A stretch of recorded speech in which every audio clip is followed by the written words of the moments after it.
Thank you so much for joining me again, back with the worms and dealing with the harvest from the Vermibag Mini.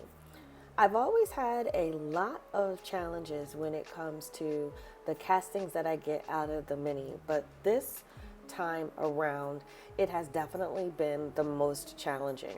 Part of the issue is that a lot of the castings are a bit dry, and then additionally, there are huge wet clumps in the castings. Now, I do take responsibility as I was definitely doing some experimenting with the amount of liquid that I can add into the bin during this particular cycle. So it could be from what I was doing, but I also know that the Vermibag Mini castings, when they get to harvest time, feel a little more wet than any of my other castings anyway. So as much as I like the Vermibag Mini, if you're looking for nice castings that don't have a lot of hard clumps, that will have a shelf life of a couple of months, I don't know if I could say that the Vermibag Mini does that for me. I'm going to put some bubble wrap on it this week and see if that will help take the moisture and kind of make a humidity dome. That way the liquid that is still stuck in the more wetter castings can be distributed throughout instead of just drying out and what's dry becoming drier. So these are still not ready to be sifted and they're going to go another week. For the castings that I put in the bait tray because I needed to fix the Vermibag tote, as I sift through the bait tray here, I don't see many worms in the bait tray, if any at all. So this week would be what I think is the final week for putting any food in. Usually the first week is the week where all the worms come out of the finished castings and go into the bait tray. It is a very, very quick method. Unsure still if the bait tray method is what caused me to lose a lot of the worms out of the other Vermibag tote. But as I mix this through, I'm doing this because the castings at the bottom are holding more moisture than the castings at the top. So just making sure that areas and pockets don't dry out too much.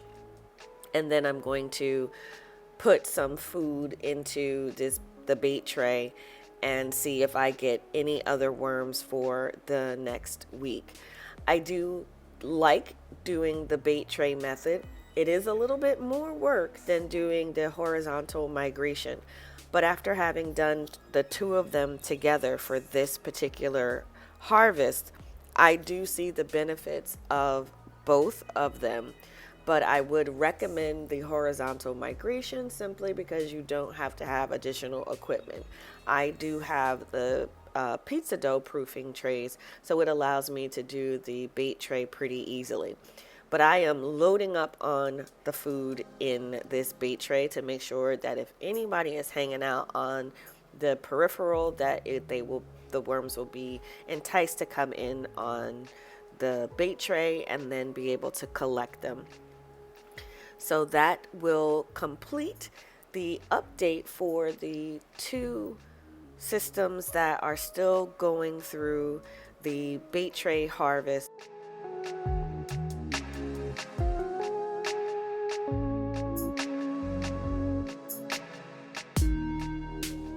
Moving over to the Vermibag tote, this is the tote that the worms are being harvested out of the bait tray for. They're going back into their tote number 4. I do notice some juvenile worms hanging out on the bubble wrap, so that's always good. Most of the population does seem to be in these castings. When I turn over the new bedding, everywhere I go, I'm finding evidence of the worms in there. So they seem to have gotten used to the new bedding, and I don't see that any of the worms are traveling along the sides or trying to do a mass exodus from this bin. So all of that looks really good. Since the worms are getting food from the bait tray itself put in here, I don't add a lot of food at this point right now. Once I do the final harvest, the final bait tray, that's when I'll see and assess if it needs any food. But as you look at what I dumped out of the bait tray here, that piece of melon that I put in there last week is basically intact. So that's letting me know there really weren't a lot of worms that I got this week, and that they all should be in the bin. So I'm just gonna push that food down into the castings itself. And I'm not going to add any more food to this, particularly because they have so much bedding, and I'm going to add a little bit more bedding as well to make sure they have places to go. But that will complete the update for the recently harvested Vermi bag tote.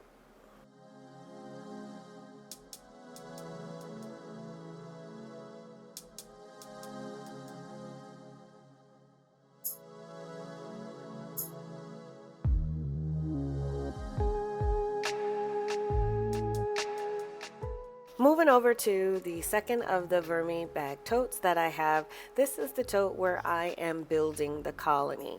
So just last week I mixed in all of the material, or maybe that was 2 weeks ago, but I mixed together all of the material, and I'm leaving the newspaper that was covering it because there were worms all over the newspaper, and I don't want to get rid of any worms that are already in this reduced size colony.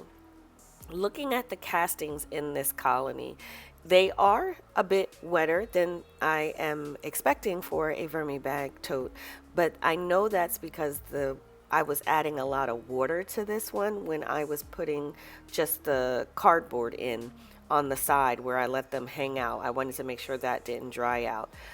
For this bin, since it's been a couple of weeks, I want to test it and see if the worms are producing and breaking down the material as well as they could be. So I'm going to give it a larger feeding than this has been given. I doubled the feeding. I normally only give it one piece of melon due to the size, but I just want to see if they can break this down this week. And after doing that, I did replace the paper and the bubble wrap, and that will complete the update for the second Vermi bag tote for the week. Now, this is the first regular tote that I am doing the harvest on. From last week, when I sifted through the finished castings, I noticed that I didn't see a lot of worms in there.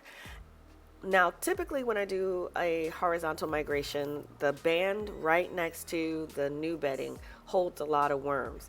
So instead of giving them a whole bunch of area to move back and forth into and the potential for finding a bunch of worms when it comes time to harvest, I'm going to do a partial harvest now. So I'm taking out about half of the finished castings and moving it over so that the worms are kind of forced into going into the new bedding.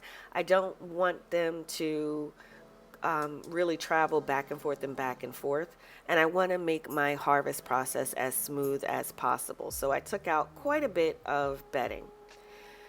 I'm also trying to get that band, so it really is the band that connects the finished castings with the new bedding, where I'll find a bunch of worms hanging out. It's like they like the environment of the new bedding and the food, but they also want to hang out and travel through the old bedding. So I kind of turned that in so that any worms along that line will be back into the new bedding.